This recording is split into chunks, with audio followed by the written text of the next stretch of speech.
Welcome to Linda's Corner. My name is Linda Bjork, and today we're going to be talking about helping leaders become happier.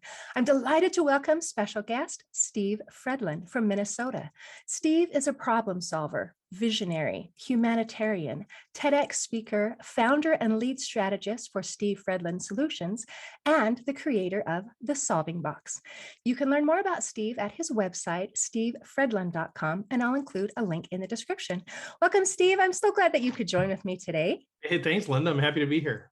Thank you. Okay, now I watched your TED Talk about putting the right peeps in your Jeep. So is it okay if we start there?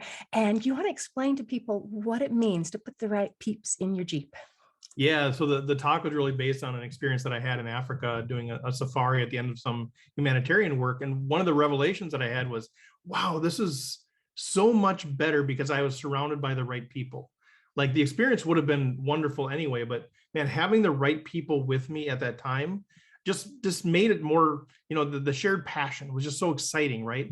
It's like if you look over, big thing happens at a ball game and you look over and there's your friends are there versus doing it by yourself. And so it just started me down this journey of figuring out like, wait, if you could surround yourself with the right people in every area of life for whatever you're going through, man, your life would just be so much more, you'd be so much happier, right? Your life would just be so much better. And so I'm on this mission for myself, but also to encourage other people to find the right people to have in your Jeep. So kind of the analogy of on safari, you're in a Jeep and the Jeep might go through your work world and it might go through your personal world, but get the right peeps in your Jeep. So that's the whole framework for that. Oh, that is excellent. And the TED Talk was so wonderful. And I enjoyed the stories and the things that you shared and that experience of being on safari. And it made me just excited. And I also love that the reason that you were there and you mentioned briefly here is that this is part of your humanitarian efforts. And that also is one of the things that just impressed me so much about you is your humanitarian work and how you were able to raise, was it $3 million Yeah. to be able to help in Africa? And you did it with like no paid staff. And do you want to explain a little bit about what it is that you were doing and how you made that happen? Yeah, it was, one of the things I'm the most proud of. I'm not really a person that's proud of myself that often, but so just really had a heart for what was going on in the AIDS pandemic at the time in sub-Saharan Africa. And just like, how can I get involved here? I just felt like I should get involved, but years would go by and I'd maybe give a little bit of money, but I never really got involved. And it just kept nagging on me. There's a million things that we could be doing in the world, but for whatever reason, that one sort of stuck with me. Like this is part of my doing in the world. And so long story short, I ended up starting a nonprofit to do work in Rwanda. And so from 2009 to 2015, we took 4 trips over there. So I would lead different groups of people over there. I was doing this on a volunteer basis. We never took a dime. We never had any overhead, nothing like that. But we raised like $3 million out of rural East Central Minnesota with no major donors over the course of 12 years to actually impact what was going on over there. And so we'd take trips over there, and those trips would be, mostly relationship building, seeing what was going on there. And then at the end of each one of those, we would go on a couple of days of safari. And I was really resistant to do that. Like, because the first time when it came up, I'm like, this is not a vacation. Like, I don't want to give any inclination. I don't want to send that message to our supporters that we're out there on vacation, right? This is about humanitarian work. It's about transforming a community in northern Rwanda. This is what we're doing. And people said, here's the deal. You need to do this because, first of all, you're going to see some things that you're going to need some time to unpack. And they were right. When you hold 18-month-old babies that weigh 8 pounds, you need something to kind of decompress from that. And so a couple of days of doing that sort of team building, right? A chance to just laugh with people and hang out to I guess, invest in the local economy. And my gosh, it's Africa. Like, get the full experience, get the full picture of Africa. And so I was resistant, but we did that. And so each trip would involve 10 to 12 days of humanitarian work and then a couple of days on safari. And we did it basically through vision. I tell people that the best leaders come out of the nonprofit sector because you don't have a paycheck to hold over somebody's head. You can't threaten them with less of a bonus. it's all just vision, right? These are all people that are giving money freely. They're all people that are donating time freely that they can stop anytime. And so the way that you do this is you create a clear and compelling vision, and then you build ownership. You get people invested in this to be part of something bigger than themselves.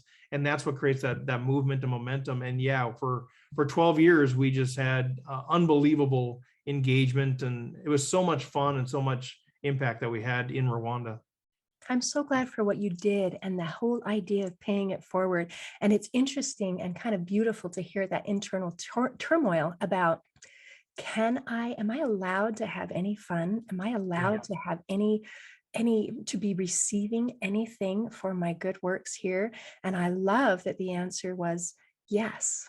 And isn't it wonderful that our service can be a win-win type of a situation, and how that makes us feel fulfilled when we are giving to something greater than ourselves, and that we are, I don't know, how else did you put it? That was just that beautiful. And some of the stories that you shared, like who was it that fed the giraffe out of his mouth? So Mark did that. Yeah. How Yeah. did I that mean, turn out? it was amazing. It was absolutely, I mean, the whole thing was just amazing. So yeah, that was on our first trip in 2009. And before we actually went down to the Serengeti on that trip, but before we did, we stopped at like an animal refuge in Nairobi, Kenya.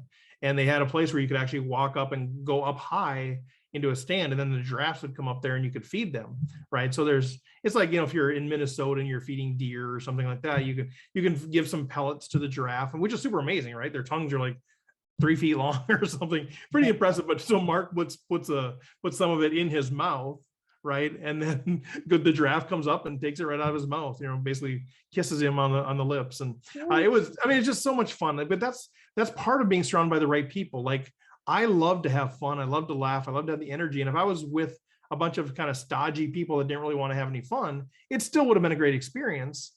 But man, having Mark do that, like, that's the story. Now that's every time I see him, I think of that. And, we have that moment together. And so, yeah, that was a pretty fun moment. That is so awesome. Okay, so my giraffe story, which did not take place in Africa because I'm not that cool, but it was at a zoo, and I was there, and the giraffes were so close. I thought, oh my gosh, it's like I could reach out and touch them. And I put my hand up, and this giant black tongue came and wrapped around my entire hand and sucked up my arm. And I screamed because I was not expecting that. And everyone that was with me laughed at me. But then I must have touched my eye or something, because my eyes got swollen shut, and I had this. So I learned I am allergic to giraffe spit. So probably it would be best for me not to feed the giraffes from my mouth, just, in case of future reference that ever Well, comes. it's good to know. I mean, we're constantly learning about ourselves, right? So you've learned Right. that now. And So that's maybe you couldn't something. feed a giraffe out of your mouth. That's No, awesome. that probably wouldn't turn out super awesome for me. But I love the way that you put things in such fun terms, like putting the right peeps in your Jeep. And you talk about leadership, like don't lead like you're choosing toothpaste. Can you help explain to me what on earth you're talking about? Yeah, well, as humans, I think we're so predisposed to choosing the default in everything that we do. And I talk about toothpaste because most of us have never done like a big, taste test and read all the documentation on what's most effective, right? When we're choosing our toothpaste, we don't do that, right? We're not going to sit down, oh, is it Colgate, Aim, Crest, Pepsodent, Sensodyne? Which one tastes the best? Which one's most effective? And let's figure out the optimal, we don't do that. We choose toothpaste based on what we grew up with or what we married into, whatever that is. It's not that logical. And I think a lot of times we live our life making decisions, and we lead like we're choosing toothpaste. We just choose the default, what's been done before, what's always been done, and that's what we tend to do. And I think that's because we are predisposed to choosing the default, right? We're hardwired that way. I think about, there's been some great studies around how humans choose defaults, but one of the great examples to me is organ donation. If you're in a country where organ donation is not, not the default, like in the United States, organ donation is not the default. You have to opt in to become an organ donor. Well, I mean, maybe 5 to 15 to 20% of people become organ donors in those countries. But there's other countries where the default is that you are an organ donor and you need to opt out of that. Well, they have like 90 to 95% of their people are organ donors. So what's different? It's the same logical decision, right? Do I want to donate my organs or do I not? But in countries where the default is that you're not, Very few people do. In countries where the default is you are, most people do. And so I think we tend to do that because we don't like to choose the box that says, I'm going to be different than everybody else. Well, if that's what everybody else is doing, I'm just going to do that. And so I think we're predisposed to doing things by default. And I think that carries into our life and into our leadership, where we just do things, how should we do this? Well, that's the way it's always been done. Linda did it this way, so I'm just going to do it this way. And I think part of what's embedded in that as a leader is that then if things go wrong, I can say, well, that's the way that Linda always did it. So I'm not really at risk, right? But if I change things, if I change that bookshelf behind you to be a metal bookshelf, and everybody complains about the metal bookshelf, well, now it's on me, right? Because I'm the one that changed it. If I kept it a wooden bookshelf, I could say, well, Linda always had a wooden bookshelf. So I think we tend to do that because we think it's a lower risk play is to do the default. But what happens is when we choose things by default, when we live a life, when we lead by default, a lot of times that's not aligned with who we really are. And so it causes this misalignment between who we are and how we're living our life. And those accumulate into what is unhappiness. Wow. Okay. I am loving this. I'm trying to wrap my brain around it. And I'm trying to think of instances where I do exactly what you're talking about, and instances where I have stepped outside of that default and had all those same concerns that you mentioned, that if this doesn't go well, everyone's going to look at me. Yeah. Everyone's going to blame me. Everyone is going to say, oh, well, the reason that this didn't work is because you didn't follow the default. And it creates some vulnerability. And that's kind of scary. So, Mm-hmm. how can we have that confidence to be able to do what we really think is right rather than just following the default? Because as you mentioned, the default leadership, I've heard it said, if you do things as they've always been done, then you're going to have the same results. Or actually, it was Yep. better than that, but I can't remember the exact quote. No, that's But it. how do we get the courage to not be that way, to not function that way? I think everything starts with clarity. I think the biggest thing that we're lacking as individuals and as business leaders is clarity. What do we really want? Who are we really? Where do we want to go? How do we want to get there? Who do we want to get there with? I think when we lack clarity, it's much easier to just take the default decisions. Because if we're intentional about our decisions, what are they lined up with? If we're not really clear on what we're trying to do, it's the Alice in Wonderland thing. If you don't know where you're going, any road will get you there. And so the confidence to make intentional decisions comes from confidence in the clarity of what you're trying to do and who you are. So if you look at your business, for example, or if you look at your life, and you can really say, this is who I am and this is what I want, this is really where I'm trying to go, like that's really it, then those decisions become a little bit easier because you know which decision is going to get you in that direction. If you don't know where you're going, then it doesn't really matter what toothpaste you choose, right? You just choose the default is fine. That's fine with me. If you don't really know that you want to have an office that's all metal furniture, then yeah, whatever the bookshelf is right now, that's the bookshelf. And so I think it's very easy to rely on defaults when you don't really know what you're trying to do. And as I worked with small business owners, like it's amazing how many people don't really have clarity on what they're trying to do with their business. I think people just think, well, I'm just going to start a business. They don't realize that you can have very different motivations and very different end goals and visions for that. And that should then determine how you actually carry out your business. And it's the same thing in our lives. Wow. Okay. I love that. And that brings me back to a comment that you made earlier about how the best leaders that you meet are those who work with the nonprofit and the charity type of a thing, because you know that they're working with a vision. They know what they want. And so getting that clarity, isn't it interesting how many issues, when we talk about lots of different things, it comes back to self-awareness. Mhm. What do I want? Who am I? And questions like that.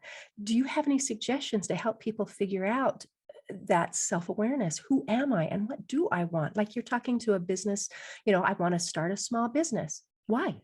I mean, how do you help them get down to why? Because why you want to start a business might be different than why I want to start a business. Yeah, and people don't even realize there's different options, right? I mean, do you want to make as much money as possible? Do you want as much free time? Do you want to leave an asset to your children? Do you want to have impact in the community? Like, what are you really trying to do? And people don't know that. And I think, yeah, so how do you get there? I think there's two pieces. There's if you're a business owner or in a career, what do you want from your business and career?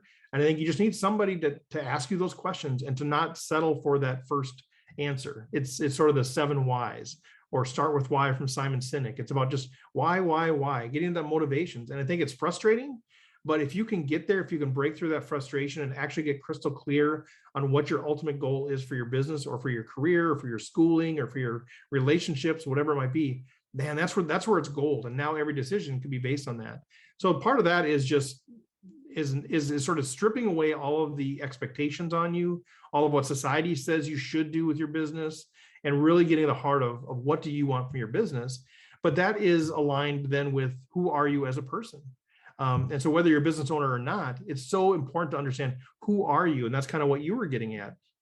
And there's a lot of ways that you can do that. You can get outside help, a therapist, a friend, a mentor, whoever. You can also do personality tests. I used to think personality tests were terrible.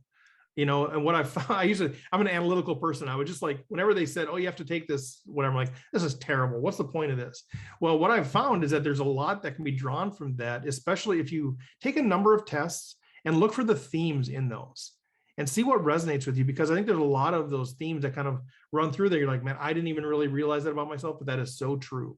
And so that might give you some more clues. So however it is that you can do that internal soul searching and figure out who you really are, I'd say do it. It's worth it so much. And then once you have this clarity, once you understand who you are, what you want, how you run the business, that's not enough, right? Clarity without intentionality is just sort of dreaming. I forget the actual quote that's there. If you have a vision without action, it's just dreaming, right? I'm like, I got a vision for the future and you don't take any action. Well, you're just dreaming. You're just hoping. Just like in the same way, if you don't have vision, but you have a lot of activity, a lot of action, you're just passing time. You need to combine those two things. So the first step is getting really clear on who you are, what you want, what kind of business you're operating, how you want to do business, where you want to go, when you want to retire, all of these things. Get that clarity and now be intentional about lining up those decisions, those strategies, those solutions to that clarity.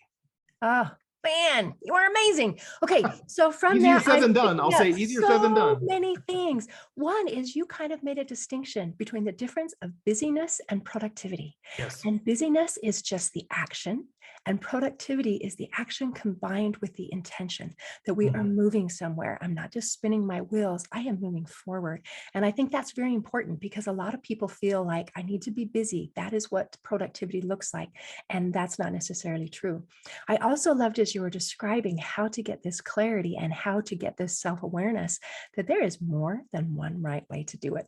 And I love that because I believe there's more than one right way to do things. And so I love that you keep that open and that this particular path might work best for this person and that particular path might work best for this person. So here are the options. Here's your tool belt. Now, what is going to work best for you? And I also love that as you're working through that self-awareness, you stripped off the layers of other people's expectations. Because I think a lot of times people stick with other people's expectations and they don't even know what they want. Because, maybe somebody thinks I should make a certain amount of money because that's where my value is. Or maybe maybe my family thinks I have to go into this particular career because that's what they expect. And so it takes courage, I think, to let those go and then peel off those layers and say, okay, now I'm to me. What do I want? And that just getting to that step, I think, is really scary before you even figure out what it is that you do want, to be able to say what I want matters. It's scary and it's hard because we are inundated with that message of what we should want, and there's I forget which author said that, but we allow ourselves to get should on, right? You got to be careful there, but you should do this, I should do this, we should, should, and we get should on all the time. And I think that's what happens in our life. And I think that's what I realized about 15 years ago when I reached my big moment of realizing that, man, my life was amazing on paper, right? I had Fortune 500 company, been promoted, my relationship with my wife, my kids, everything was amazing on paper. Middle class white male in the United States, right? All the privilege, everything in the world was at my disposal. Perfect life on paper. But somebody forgot to tell my heart that I had a perfect life, right? I had this perfect life, but it wasn't my life. And part of that made me feel really guilty because, like, what right do I have to complain? everything is perfect. Why should I complain? So I had this misery of twofold. One was that I was not really living my life. I was living the life that everybody expected me to live. My family was proud of me. Society thought I was doing great. I was climbing the corporate ladder. Like everything on paper and what society would tell me was great, but it wasn't my life. But then I felt guilty about the possibility of complaining about that. Like I was completely miserable in that good life, but I felt like I couldn't complain because what right did I have to complain when my life was so good on paper? And so, yeah, I call it the good life trap. You're just kind of in this good life, but you're trapped. And I think a lot of people feel that way in the corporate world or in small business, nonprofits, wherever it is, where they feel like, man, life is good. I hate it. I'm miserable, but I can't complain. And so we just kind of stay in that space. And so, yeah, I think we need to get to that point where we say, what do I really want? And it's like you said, it's scary. And it's really, really difficult because how do you strip away, for me at the time, 35 years of, success and what the world, expects of me, what my family wants of me, and all of this baggage to say, this isn't really me. That's tough to do. Way tough. So how did you do it? And what made you realize that you needed to do it? Just that feeling misery and that discontinuity between the paper and the heart? Yeah, day after day. So I'm in Minneapolis, and I was working downtown, and I'd spend my lunch hours walking across the Stone Arch Bridge, and I can remember this so carefully, going, "What is wrong with me?" Just talking out loud to myself, like, "What is wrong with me?" And I'm sure people thought I was crazy, but I'm like, what is going on here? My life is so great, and I was miserable. And so for me, the step was to reach out to a person who I considered a mentor. I didn't have a formal mentoring relationship, but he was a professor of mine as I went through my MBA program. And I just reached out and said, Paul, I don't know what to do here. Like, I am so confused. I need help, because I didn't want to tell my wife. I didn't want her getting nervous about, oh man, is Steve unhappy at work? Because, right, that's not what society tells us, and I didn't know who to call. So I called Paul. And within about 15 minutes after we met for dinner, he had it figured out. He figured out that, yeah, he said, all right, just here's what he did. He said, all right, tell me this. Before you got promotion, tell me your 5 strengths. He said, all right, remember we went through the MBA program, we did strengths finders. Do you remember your 5 strengths? I said, yeah, learner, relator, strategic, self-assurant, whatever. He said, okay, before you got promoted, how much were you utilizing your strengths? Man, I was maxed out on all of them. He said, now, since you got promoted, how much are you utilizing your strengths? Like, not at all. He said, the issue is that you're grieving the loss of your strengths. You are no longer, who you are is no longer lined up with what you're being asked to do.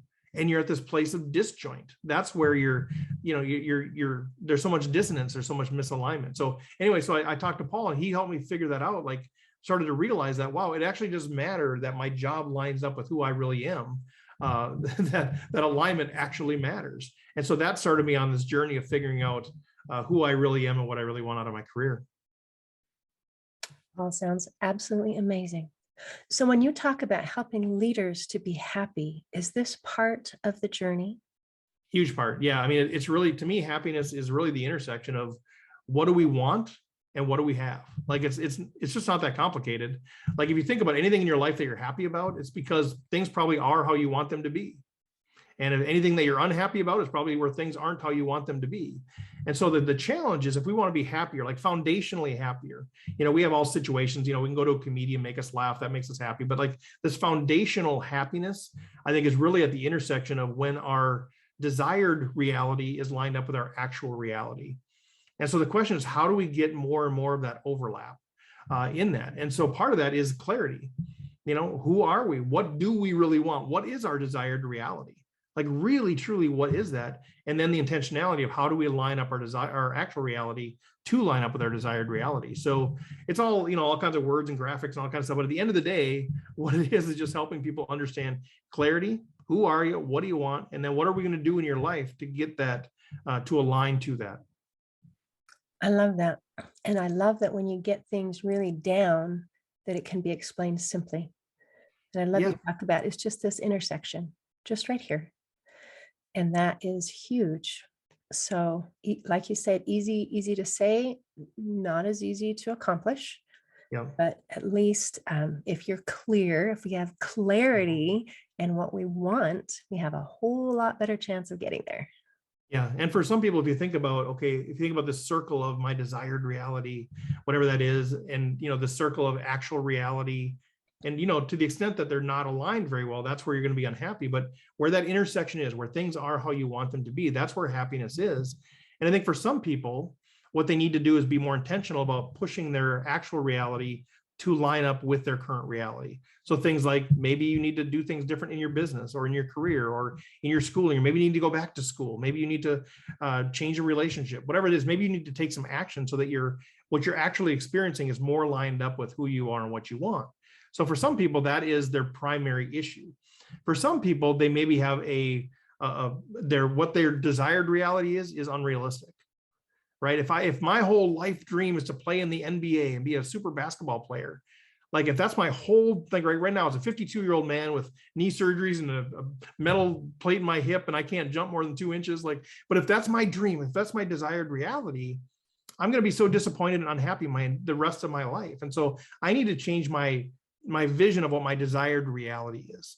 And so for some people, they need to change that. And I think for some people, they need to recognize that in that intersection, right, where your current reality equals your desired reality. And I know this is getting kind of whatever, but gratitude, like where things do overlap, where you are happy, man, if you can sort of magnify that with gratitude, I think a lot of us, we skip over that part. Like, yep, that's how I want it to be. We just kind of take it for granted that that's how it's always going to be. Be grateful for the good things in your life, the good people in your life. And that does actually increase our happiness significantly by just being grateful. And I think that's part of, my trips to Rwanda. I've learned so much about that, about gratitude. Every time I turn on a water faucet, I'm grateful that I have running water now. So for the last, 13 years, every time I turn on a faucet, I'm like, this is amazing. And I think just those little things like that make me happier. I love it. Thank you. Thank you for sharing that. Now, there's one more little line that you gave that I'm curious about, and that's that you're not a ball. Do you mind explaining that one? Yeah, you probably saw I've actually got a tennis ball here as a reminder for me. And I think that comes back to how we make decisions. I think so many of us make decisions by default, right? And it's when we do that, it's like we are a tennis ball. So if I take this tennis ball and I set it down on the floor, it's literally not going to move unless some outside force moves it, right? Somebody else comes and picks it up. I accidentally kick it. The house burns down, the wind blows, whatever it might be. But, it's this idea of an object in motion tends to stay at motion, an object at rest tends to stay at rest, unless there's some outside force that's introduced. This is the Isaac Newton, one of his principles of motion. And I think we live our lives like we're a ball. We just sort of sit around waiting for the wind to blow, waiting for somebody to come kick us or pick us up, and we hope it's in the right direction. And I think that's living life by default. That's sort of just existing and hoping for things to happen. And I think hope is a powerful thing, right? Like I don't want to reduce the power of hope, but I think hope is not really a strategy for how we want to live our lives, for how we want to get somewhere in business, right? I mean, I think we need to be intentional. And so I encourage people, you are not a ball. This ball is going to sit here forever until something else moves it. But we're not a ball. We have that internal agency. We have that control. We can start, we can stop, we can change directions without some outside force being involved. And so I want to challenge people to take that action. You can start something new on your own. You have that agency. You don't have to wait for somebody to start something that you can then jump onto. And the same thing, you can stop something too. You can stop a relationship. You can stop a product line. You can stop a service. You can stop going to school, right? I mean, you can do that. You can change directions.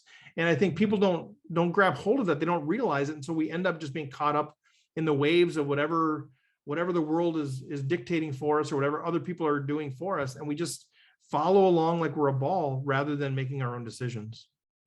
That is so amazing. And that goes back to that idea of the intentionality and choosing who we are. And I think if we haven't gone through that process of figuring out who we are and what we want, then the easy default mode is I'm a ball.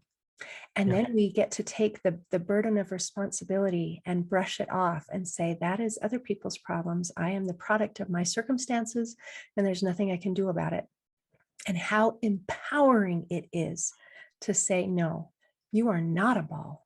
You have the power to start. You have the power to stop. And I think that is such a beautiful message. Thank you, Steve. Is there anything else that you want to make sure that we cover before we close today? Yeah, I mean, just encourage people. It is about that clarity and about that intentionality. And I would say, just going back to kind of the right peeps in your Jeep, surround yourself with those people that are going to pull that out of you, that are going to actually contribute to you being an individual, that are going to ask you questions about what you want out of life or out of your business or out of your nonprofit. And find those people that are really going to encourage you, mentor you, be with you through thick and thin. Man, it's just there's no substitute for surrounding yourself with the right people. So, and again, the right people for you might be different from the right people for me, but who is it for you? Who's going to bring out the best in who you are? So that would be my final encouragement to people is, if you don't have those people, figure out who are those people and ask them. Like, I think we're afraid to like ask people like, oh, they would never want to do that. They would. People love to be asked to be in your life. So be bold, be courageous, ask people in your life that you need in your life, and maybe even exit some people that shouldn't be in your life. Thank you. And thank you for at least this time being one of the peeps in my Jeep to help me to be able to learn. And I really appreciate your time today. Well, thanks, Linda. You're in my Jeep now too. In closing, I'd like to share a quote by Tom Bodett. He said, "They say a person needs just three things to be truly happy in this world: someone to love, something to do, and something to hope for." Today, I invite you to choose to become happier and to do something about it. See you next time on Linda's Corner. Thanks for listening. If you enjoyed this episode of Linda's Corner, please share and subscribe to help us reach new listeners. I also invite you to check out my nonprofit, Hope for Healing, at the website hopeforhealingfoundation.org for free ebooks, free audiobooks, and other free resources to help increase happiness, build confidence and self-esteem, strengthen relationships, manage stress, and calm feelings of depression and anxiety. I also invite you to grab a copy of one of my books, like Crushed, A Journey Through Depression, or Amazon bestseller, You Got This, an action plan to calm fear, anxiety, worry, and stress. See you next time on Linda's Corner.